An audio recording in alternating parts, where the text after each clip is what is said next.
দিয়া টেন্ডারবাজি করতে শুরু করেছে, তেমনি করে এই সরকারকে দ্রুত নামানোর জন্য বিদেশিভাবেও আন্তর্জাতিকভাবেও ষড়যন্ত্র শুরু হয়েছে। আওয়াজ দিয়া বলুন ঠিক কিনা?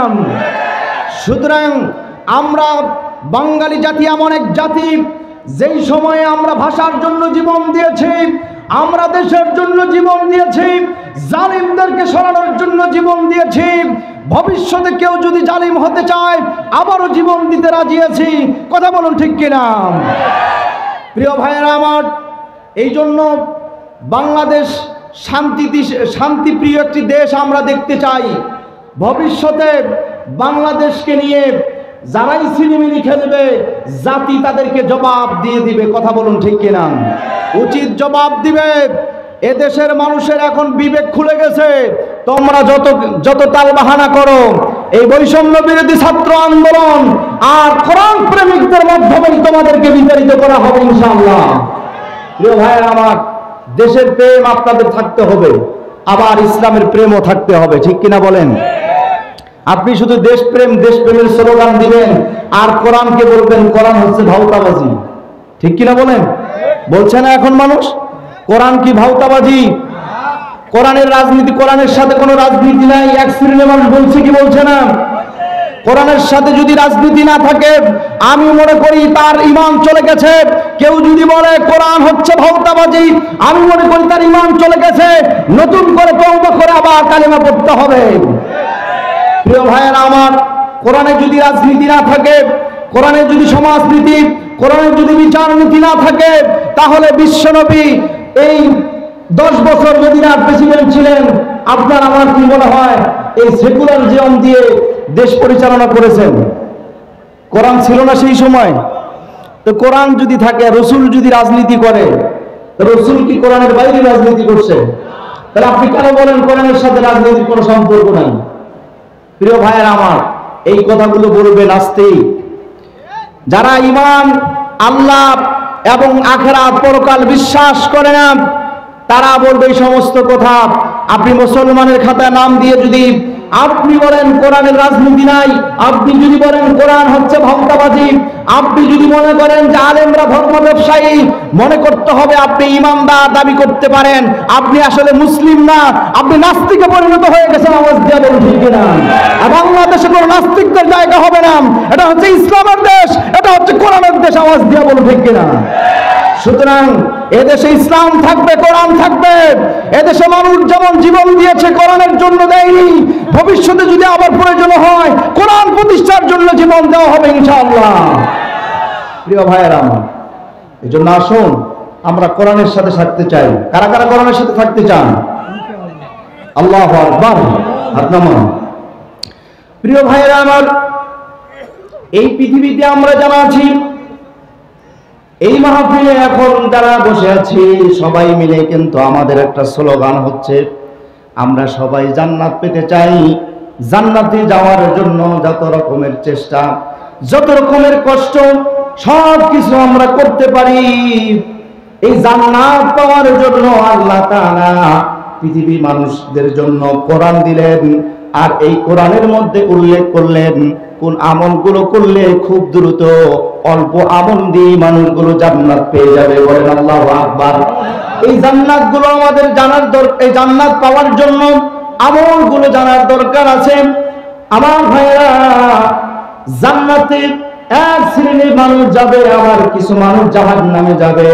এর পিছনে মূল কারণ হচ্ছে আল্লাহ তাআলা বলছে, ওয়ালাকাদ যারানা লিজাহান্নামা কাসীরাম মিনাল জিন্নি ওয়াল ইনস লাহুম কুলুবুন লা ইয়াফকাহুনা বিহা ওয়া লাহুম আ'য়ুনুন লা ইউবসিরুনা বিহা وَلَهُمْ آذَانٌ لَا يَسْمَعُونَ بِهَا। আল্লাহু আকবার। আল্লাহ তাআলা বলছে, দুনিয়ার মানুষেরা শোনো, অধিকাংশ মানুষ জাহান্নামী হবে। কয়েকটি কারণে জাহান্নামে যাওয়ার জন্য মূল কারণ হলো আল্লাহ তাআলা কোরআনে কারিমে উল্লেখ করেছেন, ওয়ালাকাদ যারানা লিজাহান্নামা কাসীরাম মিনাল জিন্নি ওয়াল ইনস লাহুম কুলুবুন লা ইয়াফকাহুনা বিহা। আল্লাহ তাআলা বলছি, আমি রব্বুল আলামিন যাদেরকে কলব দিয়েছি। আবার ভাইরা, এখানে যারা আমরা আছি সবাইকে কলব দিয়েছি কি দেয় নাই? আমাদেরকে আল্লাহ তাআলা কলব দিয়েছেন, মানুষ হিসাবে যাদেরকে সৃষ্টি করেছেন তাদেরকে কলব দিয়েছেন। এই কলব দেওয়ার পরে কলব দিয়ে, আকল দিয়ে, বিবেক দিয়ে মানুষগুলো বুঝবে কলবের মধ্যে যে জিনিসটা তাদেরকে ঢোকানোর দরকার, হক জিনিসটা ঢোকানোর দরকার, সেটা তারা ঢোকাবে। কিন্তু অধিকাংশ মানুষ আছে, অন্তর আল্লাহ তাআলা দিয়েছেন, কলব দিয়েছে, কলব দিয়ে তারা সত্য জিনিসটা বুঝার পরেও না বুঝার ভান করে। এরকম সমাজে মানুষ আছে না নাই? আবার ভাইরা, এক শ্রেণীর মানুষ আছে, ইসলাম সত্য, কোরআন সত্য, কোরআনের রাজনীতি সত্য, কোরআনের জিহাদ আছে এটাও সত্য, কিন্তু জানার পরেও না জানার ভান করে। তার কারণটা হচ্ছে তার চিন্তা আবু জেহেলের মতো। আবু জেহেলকে বুদ্ধিজীবীর বাবা বলা হতো, আবুল হাকাম। ওই এলাকার মানুষগুলো তাকে উপাধি দেওয়া হয়েছিল, দিয়েছিল আবুল হাকাম, বুদ্ধিজীবীর বাবা। এত বুদ্ধি তার মাথায় ছিল। এত বুদ্ধি থাকার পরেও ওই মানুষটা এত জ্ঞানী ছিল, কিন্তু মুহাম্মদ নবী যে সত্য নবী এটাও সে জানতো। কোরআন যে সত্য, কোরআন সত্য কিতাব এটাও সে জানতো। জানার পরে মানত না। তার মূল কারণটা হচ্ছে, যদি মুহাম্মদের ধর্মটাকে অনুসরণ করে, কালেমা পড়ে যদি মুসলমান হয়ে যায়, মক্কার লিডার সে থাকতে পারবে না, মক্কার লিডার হবে মুহাম্মদুর রাসূলুল্লাহ। ঠিক কিনা বলেন? আজও অনেক রাজনীতিবিদ আছে, অনেক রাজনীতিবিদ আছে যারা কোরআনের রাজনীতি জানে, সত্য রাজনীতি, কিন্তু তারা এখানে আসে না কেন? ওরা জানে যে আমি হচ্ছে এই এলাকার, এই উপজেলা বড় নেতা। এখন আমি যদি ওই দলে অংশগ্রহণ করি তাহলে আমাকে কর্মীও হওয়া খুব কঠিন হয়ে যাবে, কর্মীও বানাবে না, পথ তো দিবে দূরের কথা। ঠিক কিনা বলেন? এই জন্য আসে না। ওর নেতা হওয়ার মানে ভাব আছে, ওর নেতা হতে হবে। তা আবু জেহেলও নেতা হতো, নেতার ভাবটা তার ভিতরে ছিল। এই জন্য মুহাম্মদের কালেমা গ্রহণ করতো না। মুহাম্মদের কালেমা যদি গ্রহণ করে তাহলে মুহাম্মদের কর্মী হওয়া লাগবে, কিন্তু নেতা হওয়া যাবে না। প্রিয় ভাইয়েরা আমার, ইসলামী দলের যদি আপনি নেতা হতে চান, আপনি ইচ্ছে করলে নেতা হতে পারবেন না।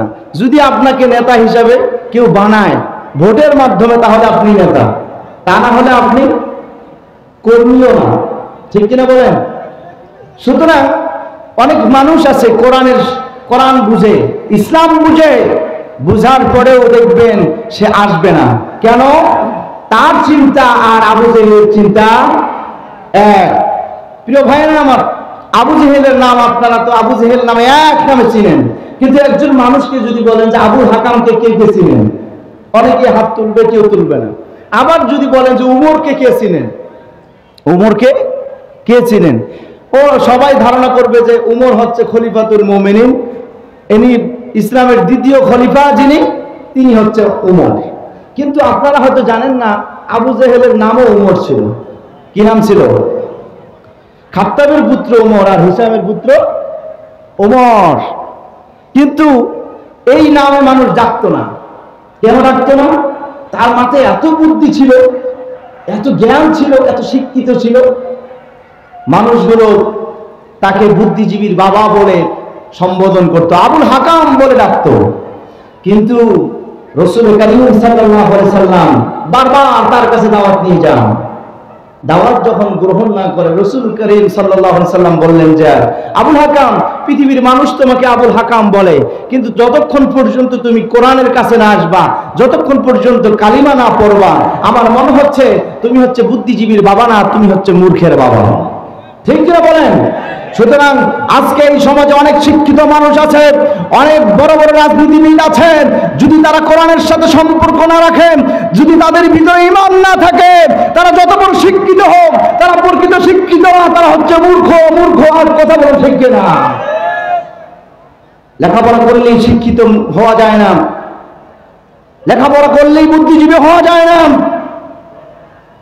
যতক্ষণ পর্যন্ত আপনার ভিতরে কোরআনের জ্ঞান না থাকবে, যতক্ষণ পর্যন্ত আপনি ইসলামের কাছে না আসবেন, যতক্ষণ পর্যন্ত আপনি ঈমান গ্রহণ না করবেন, ততক্ষণ পর্যন্ত আমাদের দৃষ্টিতে, আল্লাহর দৃষ্টিতে আপনি হচ্ছেন জাহেল। জাহেল আওয়াজ দিয়ে বলুন ঠিক কিনা? সুতরাং আপনারা কি মূর্খ হয়ে থাকতে চান না বুদ্ধিজীবী হয়ে থাকতে চান? বুদ্ধিজীবী হবেন তখন যখন কোরআন গ্রহণ করবেন। প্রিয় ভাইয়েরা আমার, পৃথিবীর ইতিহাস আপনি দেখেন, রাসূল করিম সাল্লাল্লাহু আলাইহি সাল্লাম যে সময়ে পৃথিবীতে এসেছিলেন, পৃথিবীর সব কিছু পরিবর্তনের জন্য আপনারা জানেন যে যুবকদেরকে নিয়ে একটা সংগঠন তৈরি করেছিলেন।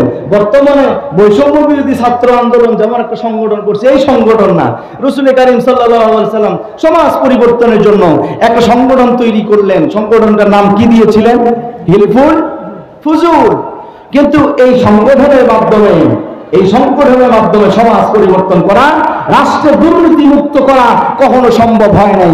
সুতরাং আজকে পৃথিবীতে যত রাজনীতি আছে, যত দল আছে, যেই দলগুলো কোরআনের সাথে সম্পর্ক রাখে না, যেই দলের টার্গেট নাই যে আল্লাহর জমিনে দ্বীন প্রতিষ্ঠা হবে, সুতরাং ওই দল যদি আর 100 বছর ক্ষমতায় থাকে, ওই দলের মাধ্যমে কখনো বাংলাদেশ থেকে দুর্নীতি বন্ধ করা সম্ভব হবে না।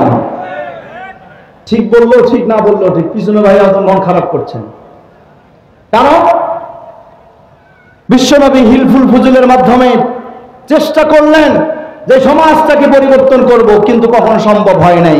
কিন্তু কোরআনে কারীম যখন নাজিল হতে শুরু করলো, মাত্র 13টা বছরের মধ্যেই আল্লাহ তাআলা সেই মক্কা থেকে এবং মদিনা যখন নিয়ে গেলেন, ওই মদিনা 13টা বছরের মাধ্যমেই গোটা মদিনা, যেমন শুধু মদিনা সোনার মদিনায় পরিণত হলো, মক্কা এবং আশেপাশের রাষ্ট্রগুলো বিজয় হয়ে গেল। আল্লাহু আকবার বলেন। যেই মানুষগুলো ছিল সমাজের নারীদের জন্য সবচেয়ে বড় ভয়ঙ্কর, সেই নারীরা, সেই নেতারা, সেই দুর্নীতিবাজরা নারীর সতীত্বের পাহারাদার হয়েছে। যারা সমাজে টেন্ডারবাজি করত, যারা চাঁদাবাজি করত, তারা ইসলামে আসার পরে কোরআনের সাথে সম্পর্ক রাখার কারণে তারা মানুষের সম্পদের পাহারাদার হয়েছে।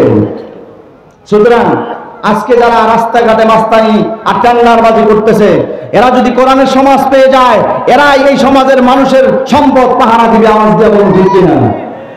প্রিয় ভাইরা আমার, এই জন্য আল্লাহ তাআলা বলছি, ওয়ালাকাদ যারানা লিজাহান্নামা কাসীরাম মিনাল জিন্নি ওয়াল ইনস লাহুম কুলুবুন লা ইয়াফকাহুনা বিহা ওয়া লাহুম আ'য়ুনুন লা ইউবসিরুনা বিহা ওয়া লাহুম আযানুন লা ইয়াসমাউনা বিহা।